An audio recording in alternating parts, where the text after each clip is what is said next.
Good morning, Giants. I'm Jennifer Moreno. This week's newscast, we're focusing on our amazing staff and their outside activities. Up first, we have our English department, in which we have a huge amount of teachers in with different personalities and hobbies.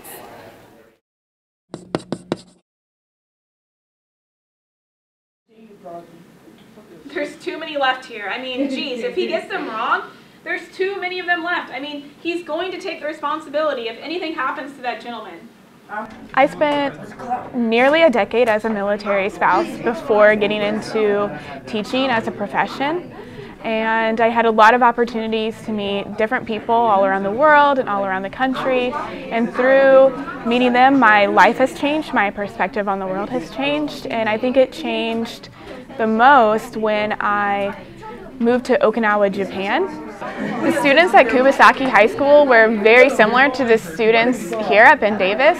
However, since all the students were raised on military bases and have grown up around different people their entire lives, they didn't see diversity the same way the students here or in Indiana see diversity. I choose to teach because I left Indiana when I graduated college and I saw a world that I could have never experienced before. I had a creative writing teacher specifically who told me that there were places in the world that would welcome me with open arms. And I want my students to see that there's a world out there that would welcome them with open arms as well. So if I could change one student's perspective on the world that's around them, and so they could come back here and provide for their community, then that's my goal as a teacher. At forward, a 6'4" junior, number 30, Don Carlisle.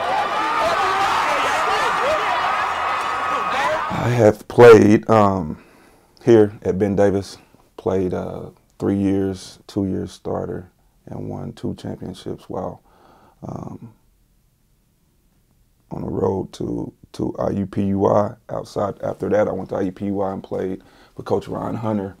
My role in the school is I am an English teacher. I am inclusion, which means I am a special education teacher inside, a co-teacher inside of an English 10 class. Outside those responsibilities, of course, I'm the head coach for the boys basketball team.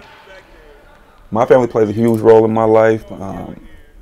My parents, well, my mom and her husband, they live in Arizona. My sisters, one lives in Arizona in the same place as my mom. The other one lives in Michigan. But I have an older brother who still lives here in the city. They're very supportive, and I'm really blessed to have them in my life.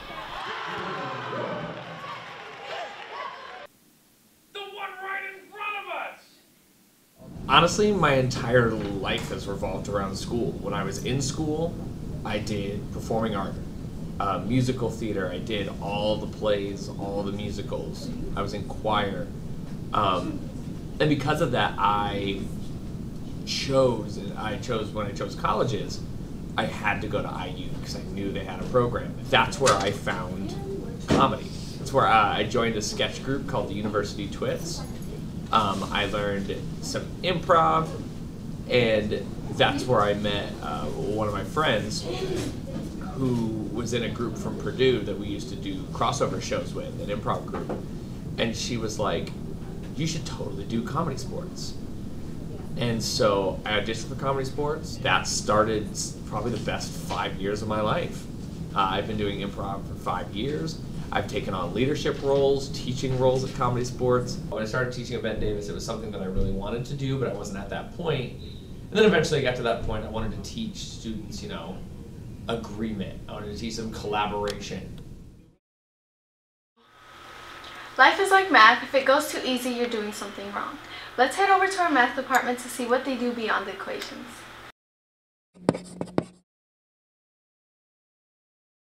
So describing my day with diabetes isn't too terribly different from anybody else's day. Really the only difference is I have to monitor the food that I eat, specifically counting my carbs, because I have to take insulin based on what I eat. I have type 1 diabetes, which is the juvenile, also known as juvenile diabetes. So that's the kind that is hereditary. I was born with it, so this was going to happen no matter what.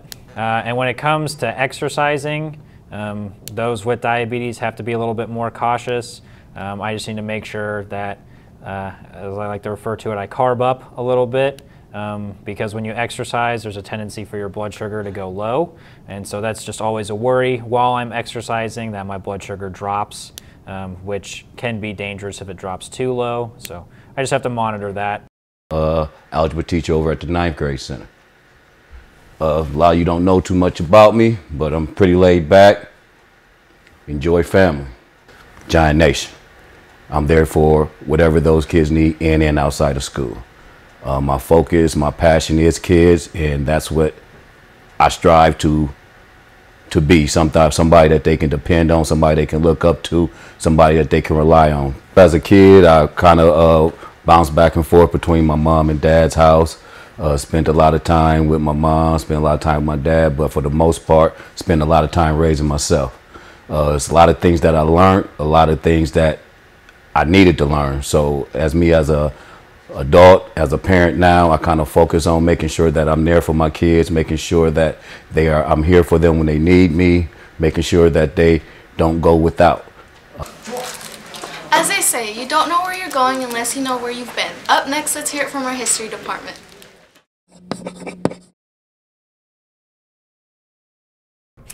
Wanted to become a coach because I've played my entire life, and so when my college career was over, I knew that I was ready to get into coaching. I come from a coaching family, so it was pretty natural for me to progress into that. I think it's great to have a team sport and team environment with coaching girls. I love to teach them about life and make them better people, because it's not just about the sport, it's about the full package as people.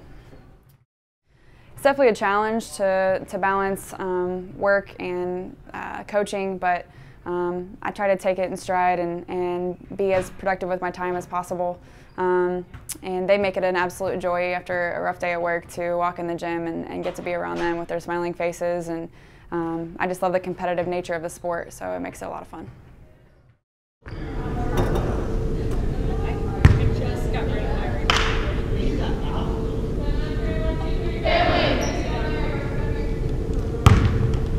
There wasn't very much that kept my attention in high school. I was kind of all over the place, bounced around to this, that, and the other thing. But football kind of roped me in from the 4th grade on and kept me focused and kept me paying attention in school and doing what I was supposed to do. What I decided to start coaching football as a whole was because when I started pondering getting into teaching, the only people I thought who had really a significant impact upon my life besides my parents were my teachers and my coaches. And so I wanted to have that similar impact. I've often told people that if I was right where I am now, if I was working, doing the same thing, teaching and coaching right where I am now, 60 years from now, and dropped dead doing it, I would be completely fulfilled too. So outside of just the classroom environment, get young people to do something that maybe they didn't think was possible. It's kind of the same reason you get into teaching, is get somebody to figure something out that they didn't know, and all of a sudden the light bulb goes on and somebody's having fun doing something that means a lot to me and hopefully means a lot to them too. My name is Mr. Wagler, number 23, and I teach U.S. history. Well, I am married to my lovely wife, Leah, and we have 3 little boys, Carson, Sawyer, and Charlie. Charlie was just born a couple months ago, and so we're enjoying him as a newborn. And my other 2 sons are in 1st grade and preschool, and right now I coach them in some of their sports that they're playing in, from basketball, soccer, and t-ball, and so I have a lot of fun with them. Growing up, my favorite baseball player was Ryne Sandberg, and he was number 23 for the Chicago Cubs. And then in my classroom, what I try to do sometimes when I pass out papers is I try to get a perfect pick. It's basically whatever a stack of papers I have that I'm passing out, I try to get the perfect amount of papers and pass them out to the number of students in my class. Teachers are appreciated, but there are many others that go unnoticed, but they are just as important.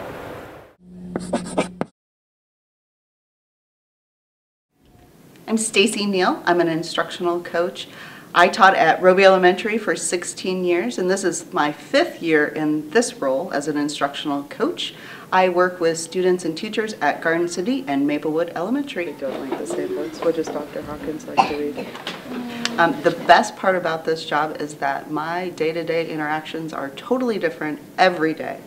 So I have opportunities to work in every classroom, work with different teachers every day. So some days I may be planning with teachers for upcoming curriculum. Some days I'm co-teaching, and that means that I get an opportunity to work side by side with that teacher in the classroom. So every day is different in this role, which is totally awesome. As much as I love having a classroom full of 25 kids, the opportunity to work with 700 kids and make an impact on all of their lives was something that I just couldn't pass up. Paul says, don't live like them. Hi, my name's Todd, and I'm one of the pastors at Kingsway Christian Church in Avon. And whenever I'm not at the church, you know, talking to people about Jesus, first and foremost, I'm a husband and a father. My wife and I have been married for a little more than 10 years now. I love her so much and just want to keep being the best husband, the best man that I can be for her. I've got 3 beautiful kids. I've got a kindergartner and 2 who are about to turn 4 years old, and I want to be the best dad that I can be. I want to show them what it's like to treat people with respect and to love other people and to care for others. You know, I want to be a good member of the community. I try to be outside and get to know the neighbors and try to greet everybody that I see in a store with a smile, with a friendly face. You know, lift everybody's day up. You don't know anybody's story, what maybe they're going through that day. So if I can make their day just a little bit brighter, you know, that's what I want to do. I'm not in this for myself. I am in this to honor Christ and for the sake of the other person. I'm Mr. Hayes. I teach student publications here at Ben Davis. That means we do the yearbook and the school newspaper and the bdspotlight.com website. But during the winter months, I do a lot of refereeing for 5th, 6th, 7th, and 8th grade, boys and girls basketball, and sometimes I do some volleyball.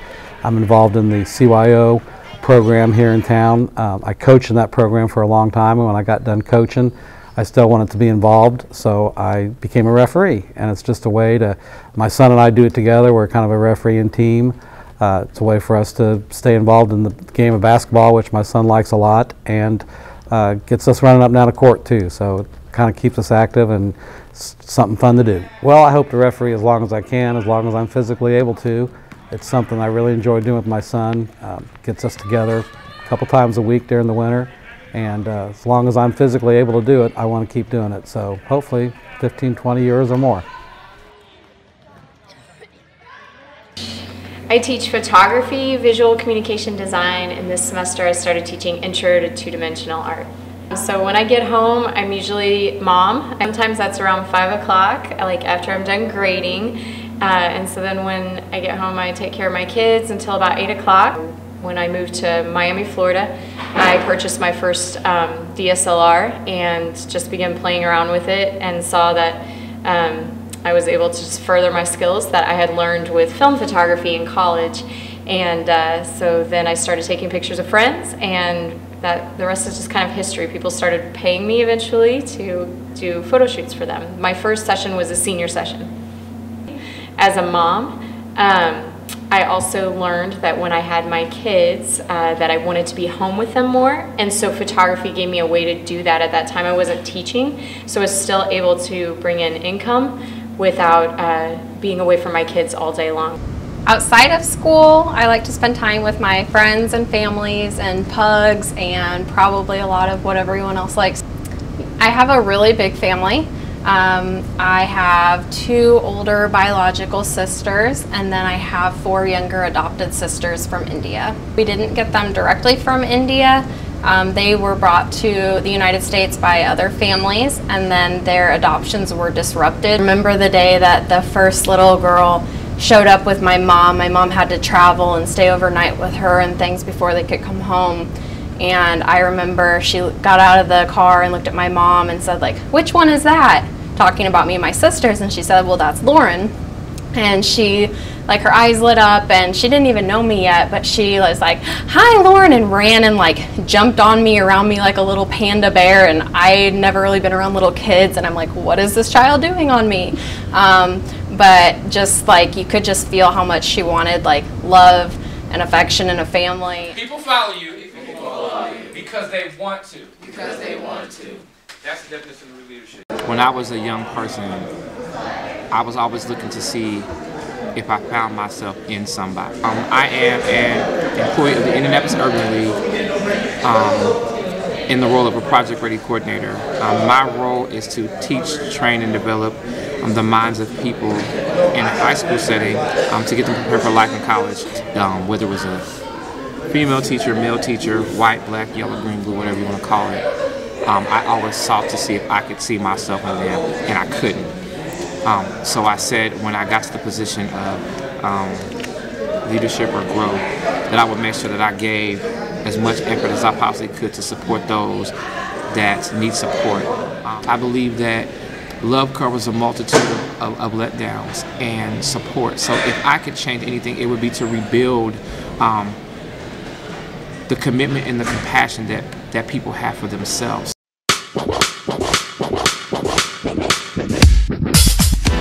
I'm John Easter. I teach radio broadcasting. I mean, I do lots of different things. I'm kind of interested in politics. I do some of that. I've run for public office before, which was unsuccessful. But it was a fun experience. Also, I do the public address announcing for Ben Davis Athletics. I've subbed in on football. I've done softball, baseball before, and I've also primarily do basketball, and I really enjoy that because it's fun to have the crowd react to what you're doing and to watch. It's just fun to watch students be successful and have a small part of that.